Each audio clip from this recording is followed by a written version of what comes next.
We begin the top of the hour with breaking news made official just moments ago. Donald Trump will be the 47th president of the United States. Good morning and thank you for starting your day with us as we continue to follow the results of this historic presidential election. Votes continue to be counted across the country, but we now know Donald Trump has received enough Electoral College votes to return to the Oval Office. Now, we've been watching a couple of battleground states this morning. Michigan, certainly one of them with its 15 electoral votes, but it was Wisconsin, called just moments ago, that secured Trump's victory. You have no choice. You have to stay in place now, and you have to hunker down, and you have to keep yourself alive. That was the voice of Florida Senator Rick Scott telling residents to shelter in place after Hurricane Milton made landfall last night. Good morning and thank you for joining us on this Thursday. We've been watching the path of Hurricane Milton as it tracked towards Florida, and it made landfall as a Category 3 hurricane around 8:30 last night near Siesta Key. Tia, it's now moving across the state.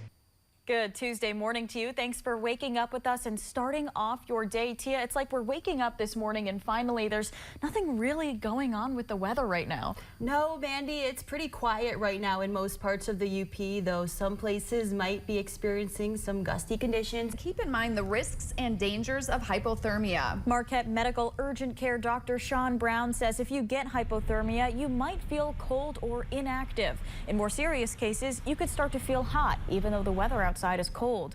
Brown says you won't get hypothermia if you're playing outside with proper clothing, but you need to worry if you're stuck in an emergency situation. Dr. Brown says to keep a first aid kit and extra clothing in your car and watch out for signs of frostbite like pale fingers or tingling. Marquette-based company Call Morris Inc. will soon represent the UP in space. KMI's Reach prototype will launch from the International Space Station aboard the SpaceX CRS-31 mission on Monday night. Reach is designed for the secure capture of objects in space like orbital debris. KMI says the technology will be delivered to low Earth orbit Monday for in-space testing. We first told you about this prototype in June when KMI was preparing to send it to the ISS launch facility in Texas. KMI says this next step is not just significant for the company, but for the future of sustainable space exploration. It's proud to represent Michigan globally. In our final half hour, sentenced to federal prison. How long two Nigerian brothers will spend behind bars for the sextortion scheme that led to the death of Marquette teen Jordan DeMay. We'll hear what Jordan's parents said in court and what's next. Happy October. Thanks so much for waking up with us and starting off your day. Can you believe it? We are in the 10th month of the year, Jennifer, and it really does feel like it outside. It's a little spooky.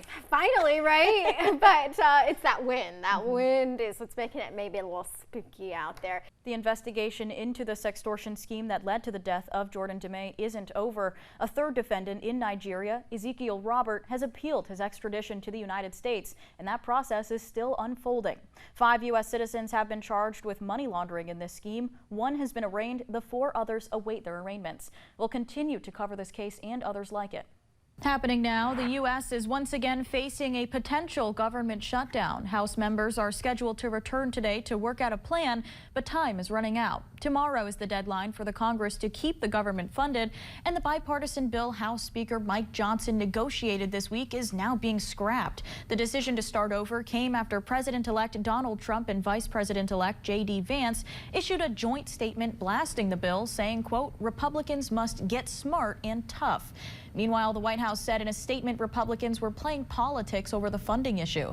Democratic Senator Chris Coons told CNN yesterday that the Democrats have, quote, a deal and we're sticking with it.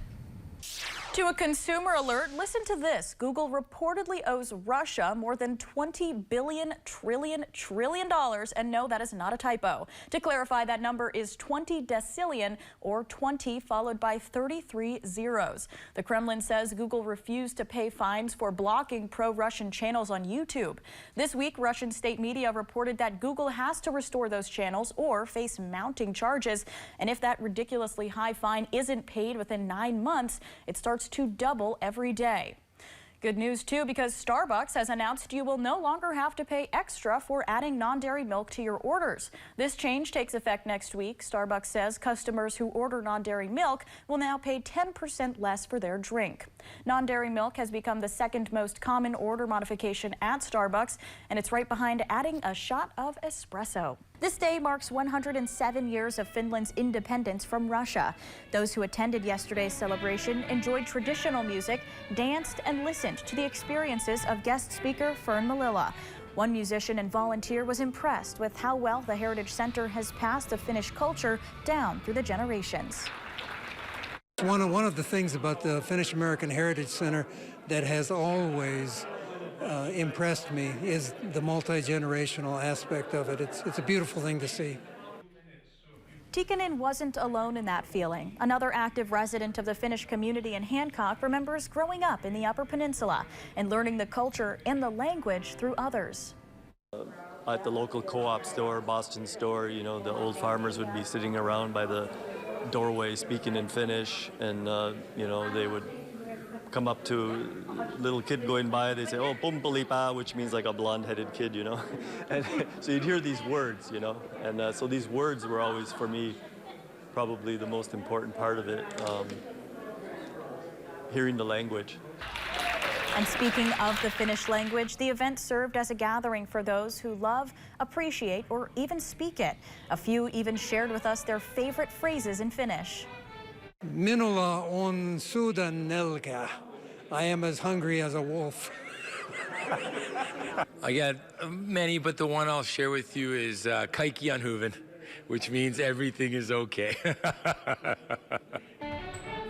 Wise words to keep in mind heading into the colder months. In conversation about preserving Finnish culture, most people had a similar view. Karppinen had words to remember. More important than ever is to remember that, you know, this type of independence is hard fought for, and it's also easy to lose if we don't keep fighting for it. An opening reception for the Friends of Finland exhibit was held following the program. For Yoopers and Finns alike, today serves as a chance to honor the deep cultural ties between the Upper Peninsula and Finland. As a TV6er and a Finn myself, I wish you a happy Independence Day.